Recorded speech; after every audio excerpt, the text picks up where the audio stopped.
Ayan po, konti na lang yung ginagawa ko dito mga kaibigan sa ating ah, kulungan ng manok. Yung ginagawa nating bahay na malapit na pong matapos. Ito, ginagawan ko na dito ng yung sa taas ng bubong.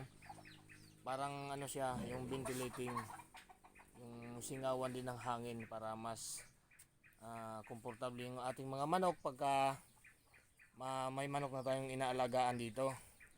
Ito, ginagawan ko na ng tawag dito. Ayan. Ito.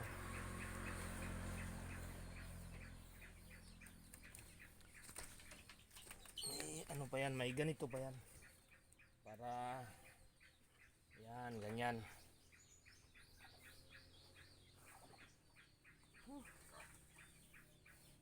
Kaya inagahan ko yung pagpunta dito dahil mamaya kung abutin ako ng alas 10 ng umaga pag akyat dito sa bubong, napakainit na ng araw. Kaya magang maga ako pumunta kanina para maumpisahan ko. Ito na nga, na umpisahan ko na.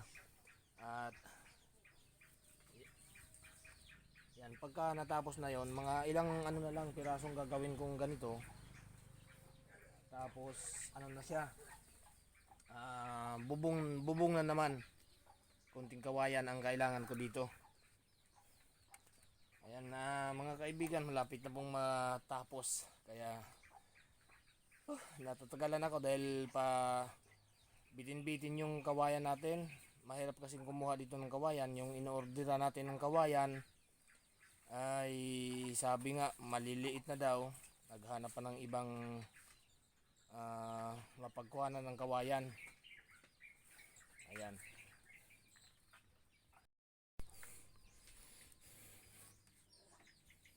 Ayan po yung ginagawa natin. Nandito ako sa taas ng bubong. Ayan, iikot natin para makita nyo yung lugar kung saan gumagawa tayo ng bahay ng manok. Ayan, may yung puno dito ng kahoy ay ano siya, mahahaba yung sanga. Tinataas ko lang, tinatalian ko yung iba para tawag dito, maitaas. Kagaya doon, tinalian ko yon para hindi sumayad sa dulo ng bubong. Ayan po yung mga kaibigan, oh, medyo mainit na doon.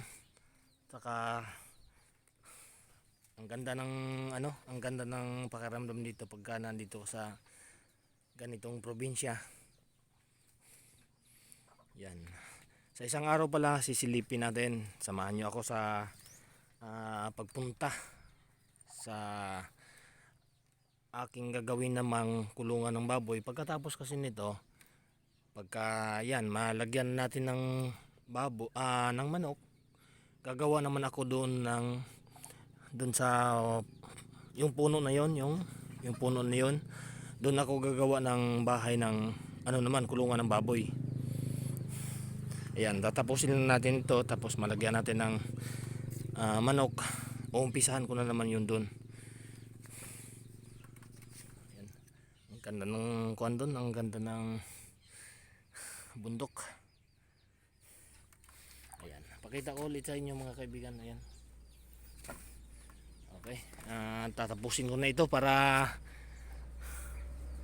makauwi na. Ayan mga kaibigan, natapos ko na yung ginagawa ko dun sa taas. Ayun, ang kulang lang dyan, kawayan, saka yung pagbubong natin ng tawag dito, paud kung tawagin. Ayan, pagkatapos nyan, okay na, yari na, matatapos na rin. Ang kulang ko na lang, kawayan, kunting kawayan doon, saka yung dito pa sa baba.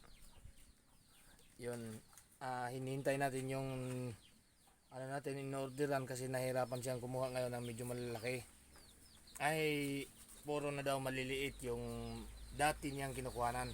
Kaya mag-aantay tayo kung kailan niya madala dito para mayayari ko na to Pagka nasahigan ko na, yung konti na lang na sasahigan, pag na yari na yan, yung ano na lang, yung paikot na lang na yan, yan ang lalagyan natin ng screen. Ayan, tapos okay na.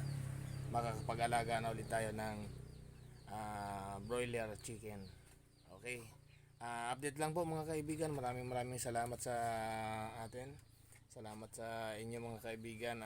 Good morning po. And God bless po sa ating lahat. Bye bye.